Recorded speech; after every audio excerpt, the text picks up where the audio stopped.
Welcome to Learn with Lucy. Today's topic is Bohr's theory. Bohr's theory है क्या? Bohr's model is valid for all one electron atom or ions which consist of a tiny positively charged nucleus and an electron revolving in a stable circular orbit around the nucleus. Bohr model जो है वो सिर्फ ऐसा वाला atom के लिए वो valid है जहाँ पे कि एक न्यूक्लियस होगा और उसके इन न्यूक्लियस के चारों ओर सिर्फ एक ही इलेक्ट्रॉन क्या होगा ना रिवॉल्विंग होगा और वो जो इलेक्ट्रॉन रिवॉल्व हो रहा है वो स्टेबल सर्कुलर ऑर्बिट में रिवॉल्व हो रहा होगा. ठीक है. दिस वन इलेक्ट्रॉन एटम और ion are called hydrogen like atoms. Either इसको हाइड्रोजन एटम ले सकते हैं या फिर हाइड्रोजन लाइक एटम्स, मतलब जैसे कि हीलियम प्लस हो गया, लिथियम 2-2 हो गया, इस टाइप का आयन भी हम लोग ले सकते हैं. That is doubly ionised lithium ion. ठीक है. अभी आते हैं थ्योरी के ऊपर, बोर्स थ्योरी के ऊपर. लेट हम लोग वेरिएबल्स लेंगे E and M and V respectively. E जो कि हम लोग चार्ज को रिप्रेजेंट करेंगे, M मतलब मास को रिप्रेजेंट करेंगे एंड V मतलब वेलोसिटी को रिप्रेजेंट करेंगे. वेलोसिटी किसका? वेलोसिटी ऑफ द इलेक्ट्रॉन का. ठीक है. Velocity of the electron and R radius of the orbit. कौन सा ऑर्बिट? ना एटम का इलेक्ट्रॉन जिस ऑर्बिट में घूम रहा है उसका रेडियस कितना है. ठीक है. The positive charge on the nucleus में जो पॉजिटिव चार्ज है, इधर हम लोग और एक बना लेते हैं. The positive charge on the nucleus में, ये जो न्यूक्लियस है, न्यूक्लियस में जो पॉजिटिव चार्ज है वो क्या है? जेड जो कि क्या रिप्रेजेंट करता है ना, एटॉमिक नंबर को रिप्रेजेंट करता है. एटॉमिक नंबर को रिप्रेजेंट करता है. और E क्या है? Charge of electron. और हाइड्रोजन एटम में जेड कितना होता है? 1 होता है, क्योंकि उसमें 1 ही इलेक्ट्रॉन होता है. As the centripetal force provided the electrostatic force of attraction.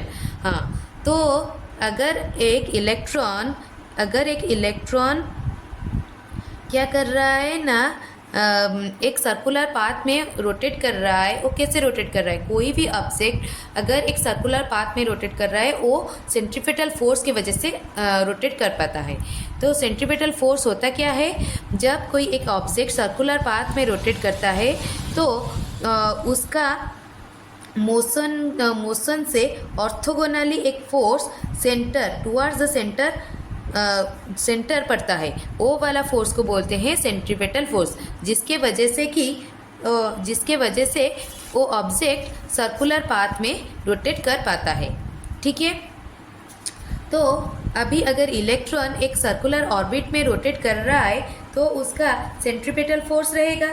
और सेंट्रीपिटल फोर्स क्या होगा ना, सेंट्रीपिटल फोर्स और ऊपर से इलेक्ट्रॉन जब एक ऑर्बिट में रोटेट कर रहा है और इलेक्ट्रॉन और न्यूक्लियस के बीच में एक फोर्स भी आता है, वो वाला फोर्स क्या बोलते हैं? Electrostatic force. ये दोनों force, electrostatic force of attraction, इधर 2 फोर्स एग्जर्ट कर रहा है. एक है सेंट्रीपिटल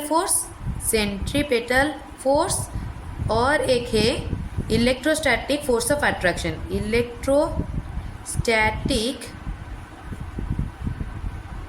फोर्स ऑफ अट्रैक्शन. ये दोनों फोर्स के वजह से ही इलेक्ट्रॉन क्या कर रहा है ना, ऑर्बिट में रोटेट कर पा रहा है. तो ये कब होता है? जब ये सेंट्रीपिटल फोर्स और इलेक्ट्रोस्टैटिक फोर्स ऑफ अट्रैक्शन दोनों इक्वल हो जाएंगे, तभी क्या होगा ना, इलेक्ट्रॉन में ऑर्बिट में इलेक्ट्रॉन क्या करेगा ना, रोटेट करेगा. तो अभी इक्वल करते हैं. तो सेंट्रीपिटल फोर्स कितना होगा? Mass into acceleration. तो सेंट्रीपिटल फोर्स क्या होगा? मास. एक्सेलरेशन ऑफ सेंट्रीपिटल एक्सेलरेशन कितना होता है? v²/r. ये मैंने इस चैनल में एक वीडियो में मैंने ये वाला डिस्कस किया है, डिराइव किया है, what is centripetal force and what is centripetal acceleration, how it comes. तो m v²/r ये क्या हो गया ना, सेंट्रीपेटल फोर्स हो गया। अभी आते हैं force of attraction, electrostatic force of attraction. तो ओ क्या है, ओ कैसे निकलेगा, Coulomb's law 1/4πε0 Q1 Q2। Q1 कितना है, Q1 ZE है, चार्ज 1 ZE है, और नेक्स्ट वाला क्या है, E है। तो इसका मैग्नीट्यूड लेना है, Q1 Q2 डिवाइडेड बाय उनके बीच में डिस्टेंस क्या है, रेडियस R है, तो R का स्क्वायर। ठीक है, तो इन दोनों को अभी क्या करना है, इक्वल करना है। mv² is equal to 1/4πε0 ZE square divided by R square. ठीक है, अभी ये R और R स्क्वायर कट जाएगा, तो कितना आएगा, R आएगा। तो अभी ये कितना हो जाएगा ना, एम भी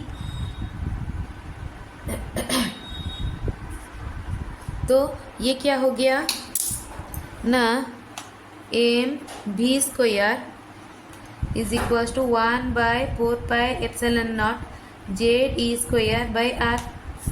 ये एक इक्वेशन आ गया। ठीक है, अभी सेकेंड पोस्टुलेट, बोर्स का सेकेंड पोस्टुलेट, जिसमें angular momentum of the electron, जब एक इलेक्ट्रॉन सर्कुलर पाथ में रोटेट कर रहा है तो उसका एक एंगुलर मोमेंटम रहेगा। एंगुलर मोमेंटम कितना होता है, analogue to the linear momentum. तो उसको कैसे लिखेंगे, एंगुलर, इसको मैंने अच्छे से डिराइव किया है, डिस्कशन किया है, मेरा एक वीडियो है, मेरे चैनल पे जाके देखिएगा, बोर्स सेकेंड पोस्टुलेट, ये पूरा लिखा हुआ है एंगुलर मोमेंटम। उसमें एंगुलर मोमेंटम हर कुछ सब कुछ मतलब मैंने बताया हुआ है। एंगुलर मोमेंटम कितना होगा, R into linear momentum, that is R into linear momentum कितना होता है, मास इंटू वेलोसिटी। तो एंगुलर मोमेंटम कितना आ गया ना, mvr according to second postulate of Bohr's models. तो अगर कोई एक इलेक्ट्रॉन एक स्टेबल ऑर्बिट में रोटेट कर रहा है तो उसका एंगुलर मोमेंटम क्या हो जाएगा ना, क्वांटाइज्ड हो जाएगा।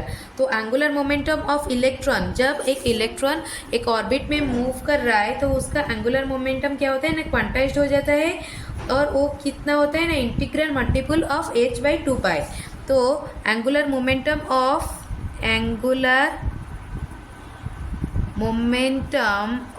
इलेक्ट्रॉन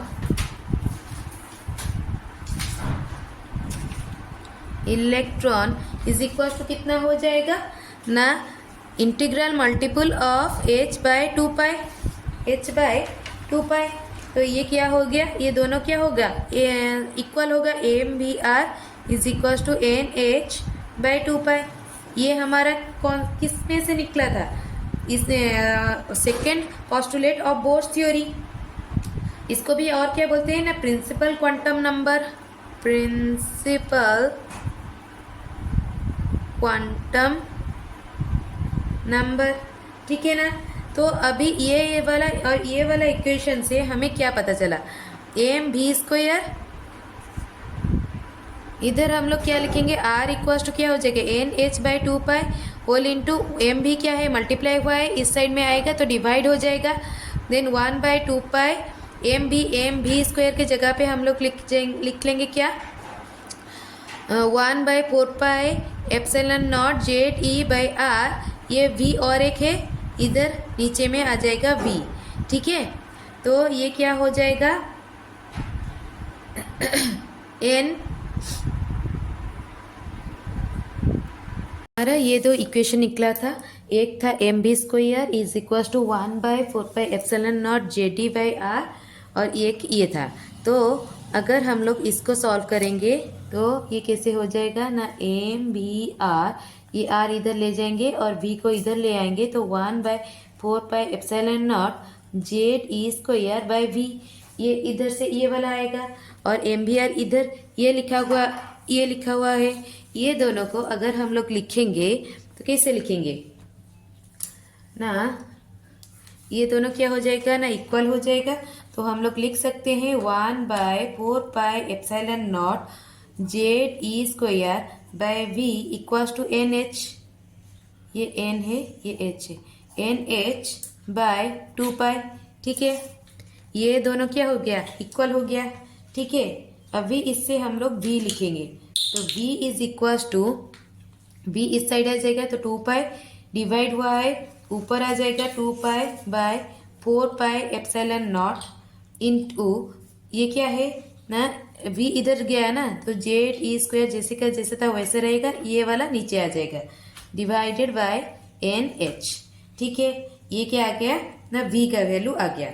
तो अभी हम लोग इसमें डालेंगे m v r is equal to N h by 2 pi में v का वैल्यू डालेंगे। तो एम v का वैल्यू कितना है ना, 2 pi by 4 pi epsilon naught into Z E square by n h is equal to N h by 2 पाई।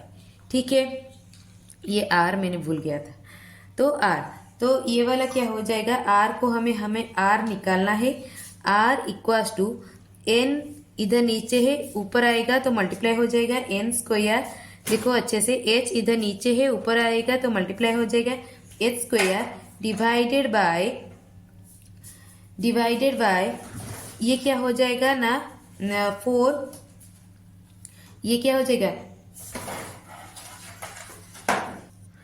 2 पाई, इधर multiply हुआ है इस साइड में आएगा तो डिवाइड होगा तो 2 पाई तो क्या हो जाएगा इधर 4 पाई स्क्वायर, 2 पाई ये वाला 2 पाई, ये वाला 2 पाई, 4 पाई स्क्वायर, तो ये वाला चला गया, ये वाला चला गया। ठीक है, अभी ये वाला जो है वो 1/4 पाई एप्सिलॉन नॉट, इधर क्या हुआ है, इधर डिवाइड हुआ है इस साइड में आएगा तो मल्टीप्लाई होगा, तो इसको मैंने ऐसे ही लिखा है 1/4 पाई एप्सिलॉन नॉट, नीचे में आ गया। तो और ये जेड ई स्क्वायर इधर मल्टीप्लाई हुआ है इस साइड में आएगा तो डिवाइड होगा जेड ई स्क्वायर, तो अभी हो गया।